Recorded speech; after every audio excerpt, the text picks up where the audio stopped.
Hey, what's up, y'all? It's Hookah Anonymous, and you are now rocking with Mickey Truth. She live up to her name, not the fame. So make sure y'all subscribe to her channel and stay updated on what's real. Bye. Coming from where I come from, they doubted me, but I came up. I made it through the storm, trying to conquer the world. I made it through the storm, trying to conquer the world.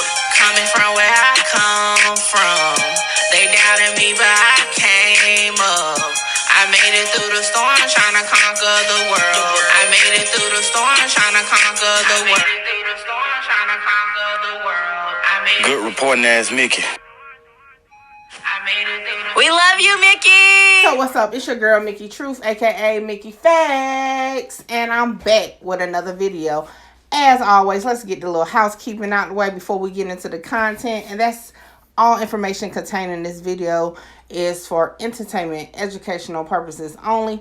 All information used in this video is part of the Fair Use Act, and any conclusion that you draw is on you, not me. So let's go. So today I'm going to talk about Lamar Johnson. Lamar Johnson was arrested and charged in 1994 for killing a man by the name of Marcus Boyd, allegedly over $40 drug debt. Okay, at the time he was 25 years old. Now in 1995, Johnson was convicted and sentenced to life in prison without the chance of parole. Now, you may be like, Mickey, all right, why are you telling us that? Well, let's look at this clip, and then we'll talk about it. For the benefit of Lamar Johnson is granted. It's an emotional moment as Judge David Mason confirms what Lamar Johnson has felt for nearly 30 years.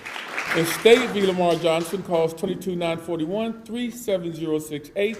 It's hereby set aside and held for now. And let me just add that Johnson has maintained his innocence throughout the whole 28 years he was locked up. He has stated that he was nowhere around the murder scene. He was with his girlfriend the night of the murder. And he did leave out the house for a brief time period to sell drugs. And then this is the thing about this case. It definitely provides the basis of what I've been saying since, speaking on the Tyree Nichols case, is that our systems need to be reset, not reformed, reset.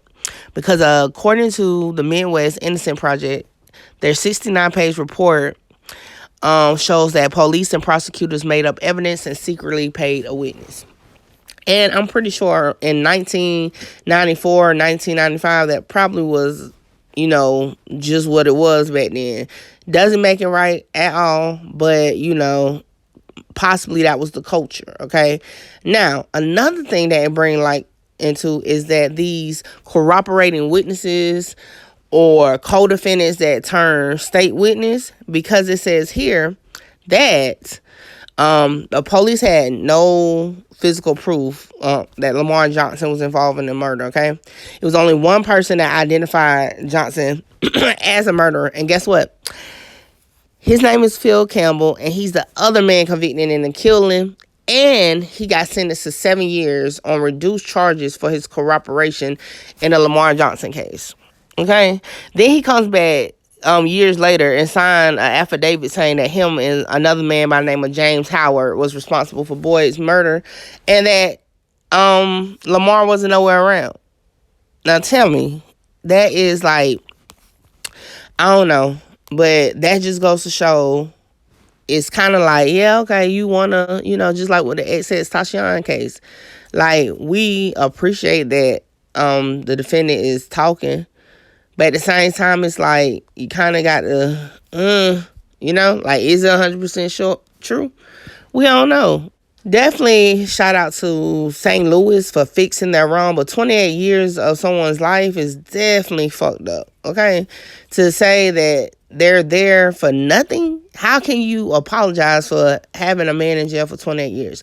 Luckily, and if you want to look at it this way, I'm glad he wasn't given a death penalty, because they would have killed an innocent man.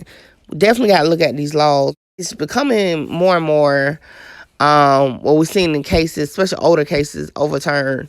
And I hope that give it an eye opener to new cases, to make sure you're trying based off of evidence, not per se of testimony all the time, because 5 years from now, somebody write an affidavit and say they were wrong, then what? You know? But for now, I'm going to go ahead and close out. Shout out to DJ Astro for sending me this content. And until next time, holla. Ain't mad 'cause I made it out. I took the hard way. I ain't asking a nigga for nothing. I threw the hard way. Hard way. Hard way. My heart to this day. I'm really with it. My feelings in it. So please, bitch, don't play. I took the hard way. I ain't asking a nigga for nothing. I threw the hard way. Hard way. Hard way, my heart to this day. I'm really with it, my feelings in it. So please, bitch, don't play. Hey, don't play. The truth, keep the facts, believe that.